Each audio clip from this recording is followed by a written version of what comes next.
my fellow readers. In this video I'm going to talk about Summer Suns by Lee Mandello. This is a book that I was immediately drawn to. I thought the story sounded really intriguing, and it has an amazing cover. I'm gonna have the cover here. Just take a look at that cover with the human hand and the skeleton hand, and I was like, oh, that looks creepy but intriguing. So I actually pre-ordered this book. I pre-ordered the audio from Audible and was so excited to get to listen to it, and I thought it would fit in with the spooky season so well. I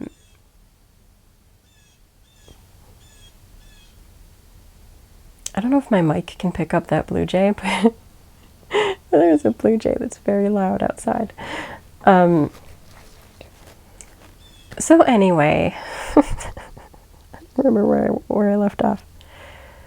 So with Summer Suns, when the book opens, we're introduced to Andrew, and Andrew is doing a lot of thinking. I think actually he's in a conversation with his friend, and we get a lot revealed within this conversation. So Andrew had a best friend, Eddie, and they were super, super close, but I don't remember if they had to go to different grad schools or whichever the case was. Eddie left for Nashville and left Andrew behind. And Andrew has been dealing with a lot of emotions about that, about whether, Eddie wanted kind of a separation in their friendship, or, is it just circumstance, but he's just felt kind of left behind. Eddie's been in Nashville, hanging with a group of friends. Andrew's been doing his thing. But they have been in communication and planning for Andrew to move to Nashville as well and live in the house with them. But then Andrew got the news that Eddie apparently committed suicide, and Andrew has been left with Eddie's car, Eddie's house, and with the house, Eddie's former roommates. And so the friend that Andrew was talking to at the beginning is telling him that he doesn't really need to do this. There's no reason that he has to move to Nashville now, and that they could handle his inheritance from Eddie some other way. But Andrew is determined to go to Nashville and fulfill that kind of agreement that they had made all those months ago. And so he does set off on the journey. He gets, I don't remember if he had to be in Nashville to get the car, but when he gets there, he gets Eddie's car out of kind of the impound where they've been keeping it. And he gets to the house and meets Riley, the roommate that Eddie had. And they end up sort of agreeing that it's okay if Riley stays in there. And I think too, he doesn't really care so much about the rent. Eddie had inherited money that bought the house, and now it's all passed to Andrew. So they're set financially. There's not a problem financially. And so that's part of the bargain. But what also gets revealed during this time is that Andrew is actually I don't want to say he's not possessed. He has this ability to see what he terms these revenants, and the revenants are kind of leftover bits of people that have died. And so right now at this point he's being sort of tormented by the revenant of Eddie, and this really leads him to try to investigate Eddie's suicide and what happened to Eddie, because he feels something just isn't right about this, because they were supposed to be living together and there was no signals that Eddie would commit suicide. And on top of that, also, it's kind of what he's feeling from the revenant is that something is not right with this situation. And so he does start investigating, and also when he's in Nashville and in this house, he discovers Eddie really was intending for Andrew to be there with him. He has set up this room that's specially for Andrew and has all things Andrew likes, and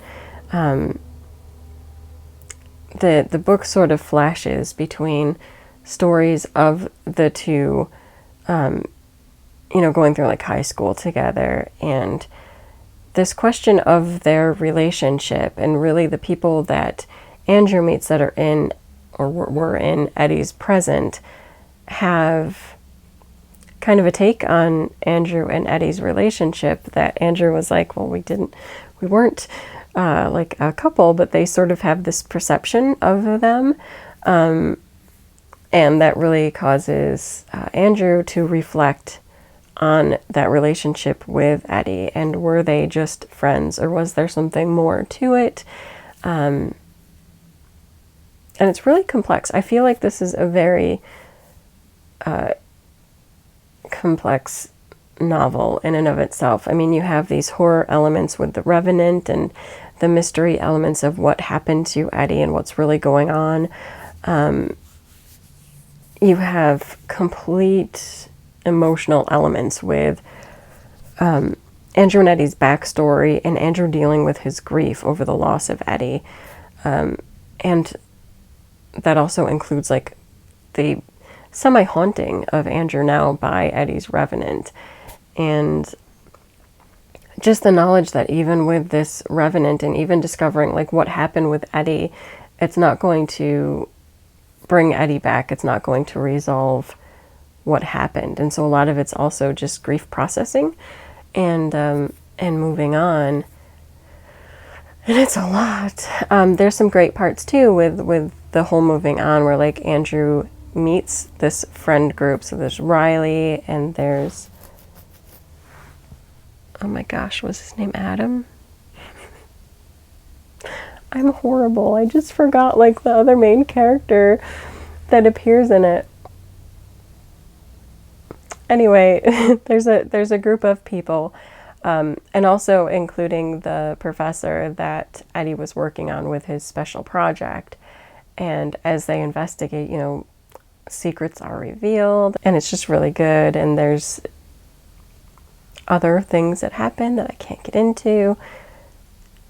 It just has a really nice atmosphere and a big kind of ending. And I like all of the things that really it goes for in this book, because like I said, I think a lot of it is like grief processing, self-awareness and self-acceptance, coming to terms with things, a little touch actually even of coming of age story, even though these are technically like university, college age people. There is still, I would say to a lot of ways, people are still coming of age even at that, because there's a lot of maturity that you do. And then especially if you are impacted by this kind of grief, there's a huge maturation that has to happen. Yeah, it was just a good story. I would highly recommend this one. I liked the creepy supernatural elements of the book. I liked the mystery and figuring out what was going on. It's still sad because, you know, you can't go back in time. You can't bring back the dead. So you know that that grief is going to still be there and impact the story and have to be resolved in some way. And I like how this handled all that. I thought it was a really, really good book. Would highly recommend it. It does fit in well for spooky season, even though there's all these other emotional elements there, what make it even better. It's so good. Yes, I'm very happy for this one. Very good. That is it for this video. Until next time.